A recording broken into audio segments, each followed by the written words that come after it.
All right, so we are in SketchUp successfully. So what is going on in the SketchUp window? So at the top here, we have our menu.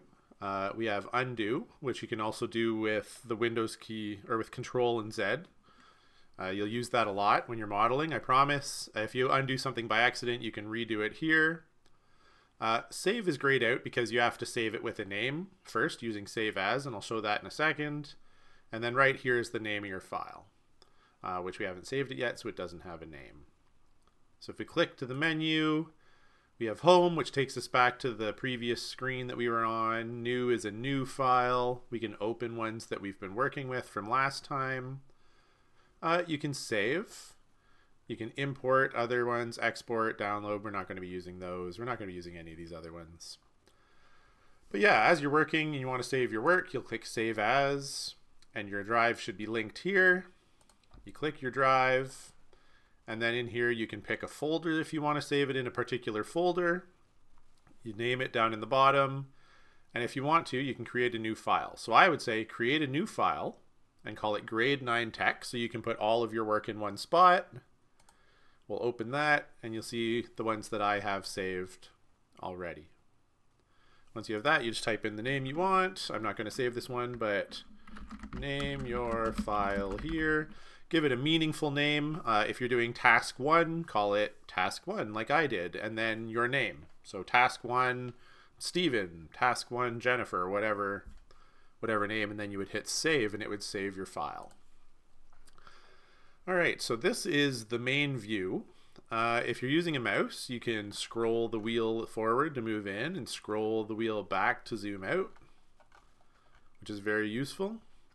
If you hold the middle mouse button, that'll let you spin it around.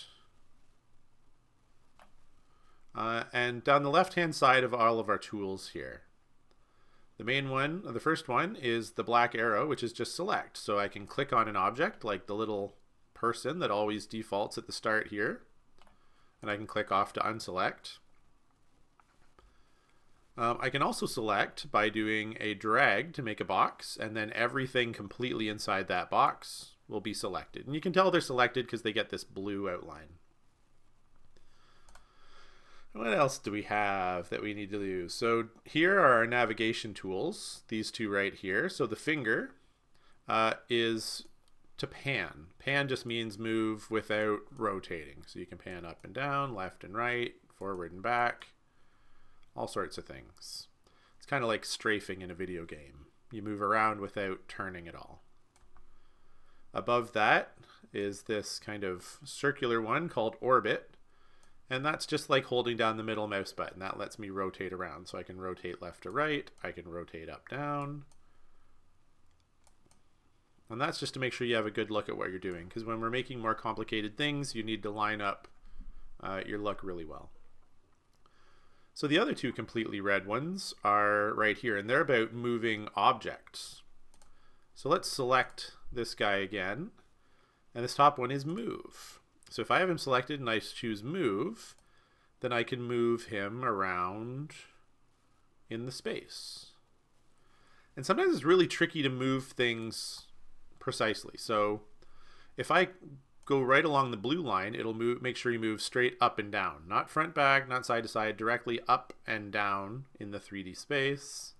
If we do it right on the red line, he'll move exactly left, right along that line. You can see the dots turn red. If I get too far off, they're not, but if I stay really close, it'll make sure it does that. And then green, which is like further into the screen and out of the screen. So you can be a little more precise with your moves with that. We'll show some other ways to be even more precise in future videos. And then you have rotate. I don't like rotate. I don't really understand rotate very well.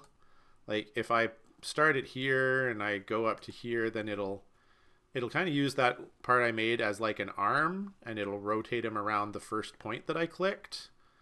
He's only two-dimensional and it kind of behaves fairly well, but when you start getting in other ways, it really doesn't do what I expect it to, and I don't like it. We'll talk about how to do that later. So you got your eraser, so you can click on things and they poof. Or they should. There he goes. I never use it. I just click on it and hit delete, and that works the same way.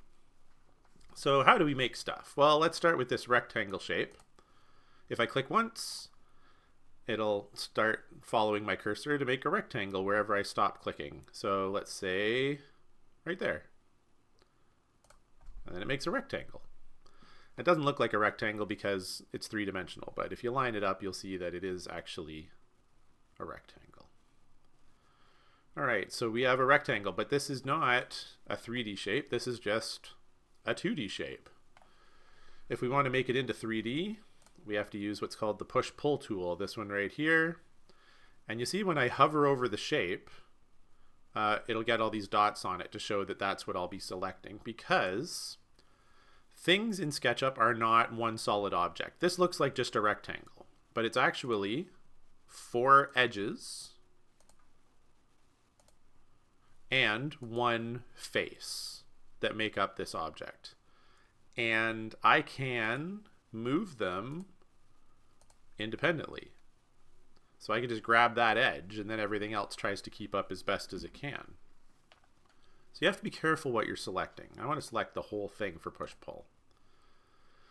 So once that's over that and it's all dotted, I can click, and then I can pull to make it go up, or I can push to make it go down, the push-pull tool. And that's how you make a 2D shape into a 3D shape. And there's lots of shapes. Most of the rest of them are hiding behind these 3 dots down here. You see all these other ones. We have a circle. So if I make a circle, my first click will be the center of the circle, and then it goes out from there.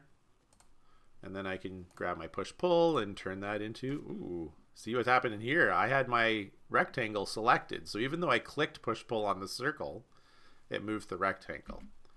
So I have to make sure that's not selected and that the circle is selected. And then I can push-pull that to make a cylinder.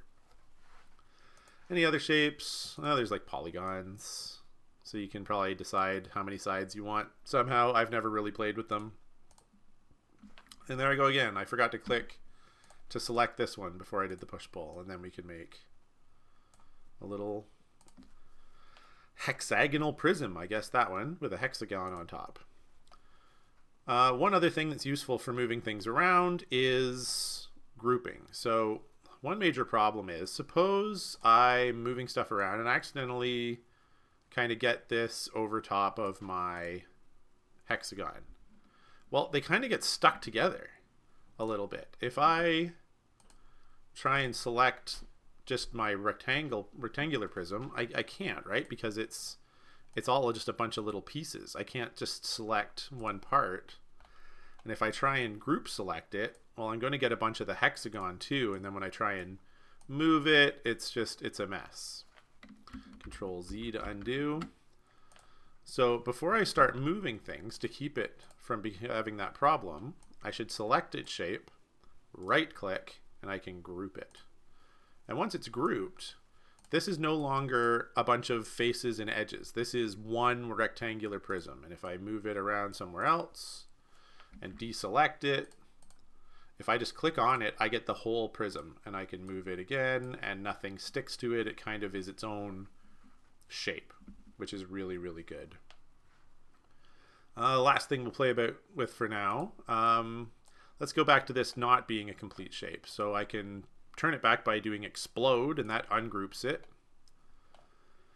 And then this one right here with like the little rectangle to the bigger rectangle is the scale tool. And that lets you change the size of things. So there's many ways to do it. If you do it right in the middle of one of the faces, it'll only move in that one dimension. If I pick an edge, it'll move in 2 dimensions that kind of match up with that edge. So that way, or that one's up and forward, but not side to side. And then you can do the corner, and then it scales the whole thing completely uniformly. Last thing, I guess one more thing, I'll point that out next time. So that's the basics, and we'll get back for more precise measurements in the next one.